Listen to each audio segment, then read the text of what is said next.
All right, so welcome to another deep dive. Today we're going to be tackling something a bit different. Oh. Yeah, a single short story. It's called The Midnight Caller. Okay. And it's a psychological thriller, about this troubled war veteran. Mm-hmm. His name is Walter. I see. And he starts receiving these mysterious phone calls at midnight. Oh, wow. So yeah, buckle up because this is going to take you on Yeah. like a real roller coaster of suspense and guilt. Sounds intense. Yeah, and paranoia. Well, it's fascinating, how the author Rodney Norman creates such a chilling atmosphere in just a few pages. Yeah. He just throws you right into Walter's world, and you can practically feel the tension rising. Right. With each ring of that, that old-fashioned phone. Oh, yeah, and he doesn't just tell you Walter is anxious. Yeah. He shows you, the guy's constantly sweating profusely. His hands are always clammy. Yeah. You can really sense, how deeply these calls are getting under his skin. That's a great example of how Norman goes beyond, simply telling the story. Yeah. He uses vivid imagery and sensory details to pull you in. Mm.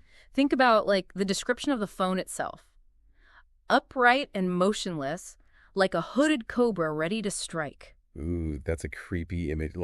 The phone itself is a threat, Right. foreshadowing the danger that Walter feels like lurking around every corner. Exactly. The phone becomes much more Yeah. than just a communication device. Right. It represents Walter's, fragile connection to the outside world, a world he's desperately trying to shut out because of his wartime trauma. It's almost as if the phone embodies Walter's internal struggle. Yeah. It's a lifeline to the outside world, but it's also a conduit for his deepest fears and guilt. Right. All personified by the mysterious midnight caller. And that caller, we come to find out, taps directly into Walter's deepest insecurities. Yeah. He accuses Walter of cowardice during the war, claiming he let his friends die. These accusations echo Walter's own self-doubt, making him question his actions and fueling his paranoia. Yeah, it's heartbreaking because you see how Walter's past trauma is shaping his present reality. Right. He's so consumed by guilt that he can't even tell what's real anymore. Yeah. He starts carrying a gun, setting traps around the house, even camouflaging himself. Yeah. It's like he's mentally back in the jungle, fighting a war that only exists in his mind. That descent into paranoia is a key element of the story, Yeah. You see how Walter's anxiety escalates with each call, Right. driving him to take increasingly extreme measures to protect himself. It really highlights the devastating impact that PTSD can have on a person's life, Yeah. long after the actual traumatic event. It's like he's trapped in this vicious cycle. The more he tries to escape his past, Yeah. the deeper he sinks into his paranoia. And Norman brilliantly uses humor Yeah. to break the tension, Yeah. which makes the story even more compelling. Yeah. Walter's self-deprecating thoughts, Uh-huh. calling himself names like Candy Ass and Yeah. Dingleberry, Yeah. add a layer of complexity to his character. Yeah, it's almost as if he's trying to make light of his situation, Yeah. to cope with the immense pressure he's feeling. Yeah. It's a defense mechanism, a way to distance himself from the pain. Exactly. And the banter between Walter and his wife, Laura, Right. adds another layer of humanity to the story. When they compare his seasoned coffee cup Yeah. to her seasoned cast iron skillet, I love that part. it shows that, despite all the darkness, Yeah. there's still love and connection in their lives. Speaking of Laura, she seems to be the only one who truly understands Walter's struggle. Yeah. There are these subtle hints throughout the story that suggest she knows more than she lets on. Remember the missing phone cord? Oh, yeah, yeah. That detail heavily implies that Laura is aware Uh-huh. that the midnight caller is a figment of Walter's, Right. guilt-ridden mind. That's a great point. It makes you wonder, why doesn't she confront him directly? Right. Is she trying to protect him? Mm-hmm. Or is she afraid of what might happen if he's forced to, face the truth? It's a fascinating question. Yeah. That speaks to the complexity of their relationship Right. and the challenges of, supporting someone struggling with trauma. It definitely adds a layer of mystery and intrigue to the story, Yeah. making you want to dig deeper into the characters and their motivations. Mm-hmm. Yeah, it's almost as if she's like walking on eggshells around him, trying to navigate his paranoia without shattering his, fragile sense of reality. It makes you think about, like, the burden she must be carrying, knowing the truth but feeling powerless to help him. Yeah. You could see her love and concern for Walter in every interaction, but there's also this underlying sense of sadness and frustration. She tries to create a sense of normalcy, Right. Cooking him breakfast, inviting him to spend time with her family. Yeah. But it's like he's pushing her away, retreating further into his own world. It's a really tough situation for both of them. Yeah. And it makes you wonder if Laura's attempts to, like, shield Walter from the truth are actually doing more harm than good. That's a great point, yeah.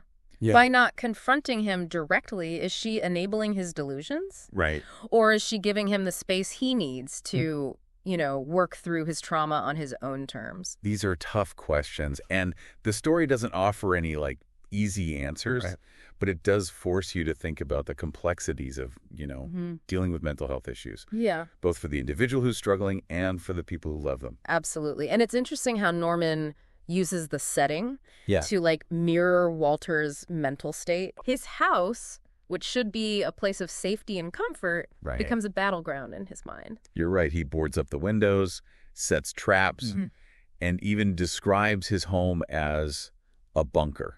It's like he's trying to, like, physically isolate himself from the world, mirroring the mental isolation he's experiencing. And the way he talks about the phone, comparing it to, like, a hooded cobra, reinforces that sense of danger and threat. Right. Even objects that should be familiar and harmless become menacing in his mind. It's like his perception of reality has become completely distorted by his trauma. Like, he sees danger everywhere, even where it doesn't exist. Yeah. Remember when he hears the crunch of glass? Oh, yeah. And is convinced that the caller is breaking into his house? That scene is so brilliantly crafted. It turns out to be just Laura coming home. Right. But for Walter, it's confirmation of his worst fears. Yeah. His senses are heightened, and even the most innocuous sounds become potential threats. It really makes you think about how trauma can affect your perception of the world. Like, everything becomes filtered through this lens of fear and suspicion, making it almost impossible to feel safe and grounded. And the story does a great job of, portraying the physical manifestations of Walter's anxiety. He's constantly sweating. His heart races. Right. And he relies heavily on alcohol to numb his pain. Yeah, there's that recurring image of him feeling like he's back in grade school. Yeah. Struggling with a math problem he can't solve. It captures that sense of being overwhelmed and powerless. Right. Like he's drowning in his own thoughts. And the gin becomes his escape. His way to temporarily silence the voices in his head. Right. But of course, it's a temporary solution that ultimately makes things worse. It's a vicious cycle that so many people struggling with trauma fall into. Like, they're desperate for relief, but the coping mechanisms they turn to often end up, exacerbating the problem. And then there's the invitation to the 20th anniversary reunion of his Army unit, which adds another layer of complexity to Walter's, psychological state. That invitation acts as a catalyst, doesn't it? It does. It forces him to confront the memories he's been desperately trying to suppress. The guilt over the deaths of his friends, the trauma of the war. Yeah. It all comes rushing back. The photograph of Walter with his Army buddies, George and Jack, becomes a symbol of both his loss and the unbreakable bond forged in wartime. It's a poignant reminder of the life he once had. Yeah. The camaraderie he shared with his brothers in arms. Right. And the traumatic event that ripped them apart. And the fact that he's the only survivor adds to his burden of guilt. Yeah. He feels like he doesn't deserve to be alive, that he should have died alongside his friends. It's a heavy weight to carry. It is. It explains why he's so tormented by the caller's accusations. The words, "You saw the kid, you saw the bomb, you waited, and they died. They died and you lived." Yeah. Cut right to the heart of Walter's trauma. It's like the caller is giving voice to Walter's own self-recrimination, confirming his worst fears about herself. And the taunting question, want to go to the reunion now, want to tell them how you let them die, is designed to, break him completely. It's psychological torture, and you can see how it pushes Walter, further and further down the rabbit hole of paranoia. And the story cleverly uses sound to amplify the suspense. Right. And reflect Walter's deteriorating mental state. The constant ringing of the phone is like a physical manifestation of his guilt. A relentless reminder that he can't escape his past. And the caller's heavy breathing creates this sense of, intimacy and menace. Like he's right there in the room with Walter, invading his personal space. It's chilling because you realize that for Walter, the threat feels very real, even though as, readers, we know the truth. And the climax of the story, when Walter confronts the intruder with his gun, is a masterclass in, building tension.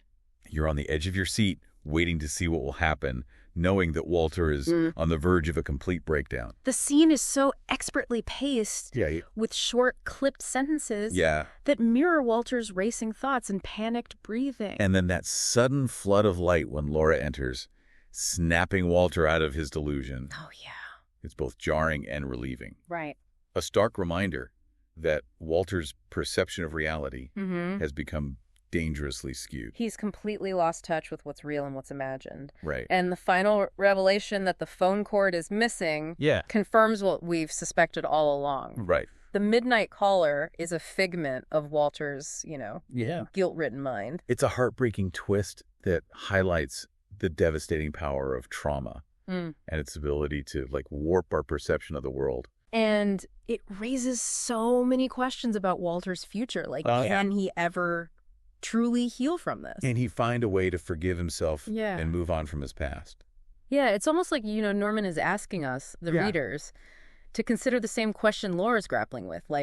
How do you help someone who's trapped in their own mind, haunted by a past they can't escape? It's a question without easy answers. Yeah. And that's what makes, The Midnight Caller such a powerful and thought-provoking story. Right. It doesn't offer a, simple resolution or a clear path to healing. Instead, it leaves you with a sense of unease, wondering if Walter can ever truly find peace. And that ambiguity is what makes the story stay with you long after you finish reading it. Right. You keep thinking about Walter and Laura and, the weight of their shared history and about the possibility of redemption.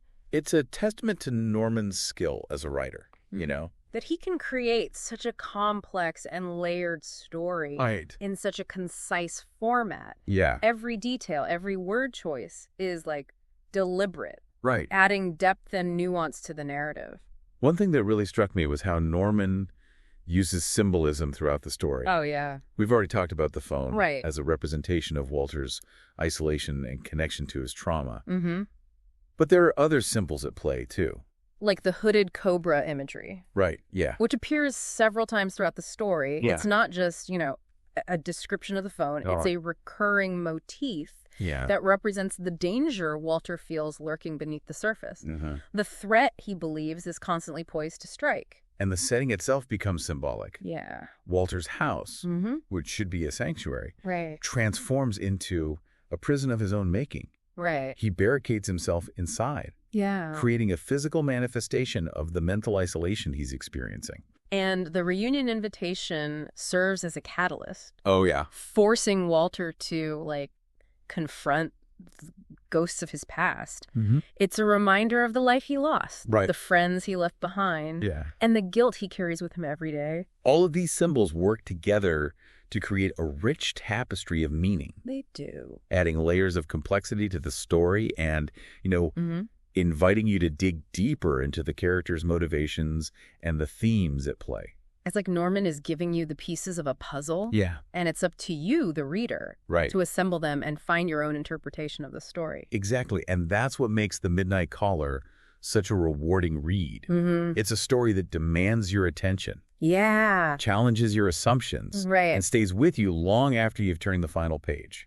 So what can we take away from this deep dive into, The Midnight Caller? For me, it's a powerful reminder that trauma can have a profound impact on a person's life long after the actual event has passed. Right. Yeah. It can distort your perception of reality, make you question your own sanity, and isolate you from the people you love. It also highlights the importance of empathy and understanding, when dealing with someone who's struggling with mental health issues. Right. There are no easy answers, no quick fixes. Yeah. Healing takes time, patience, Right. and a willingness to meet people where they are. And it leaves us with a lingering question. How can we support our loved ones who are battling their own inner demons without enabling their destructive behaviors? Yeah. It's a delicate balance, and there's no one-size-fits-all answer. The Midnight Caller doesn't provide any, easy solutions, but it does offer a glimpse into the complexities of trauma and the challenges of coping with guilt and paranoia. It's a story that encourages you to, think critically, to empathize with characters who are flawed and struggling, and to consider the lasting impact of our past experiences on our present lives. If you're looking for a story that will stay with you long after you've finished reading it, I highly recommend checking out The Midnight Caller. And if this deep dive has sparked any thoughts or interpretations you'd like to share, we encourage you to, join the conversation online. Yeah. We'd love to hear your perspectives on this gripping and unforgettable story. Until next time, keep exploring, keep questioning, and keep diving deep.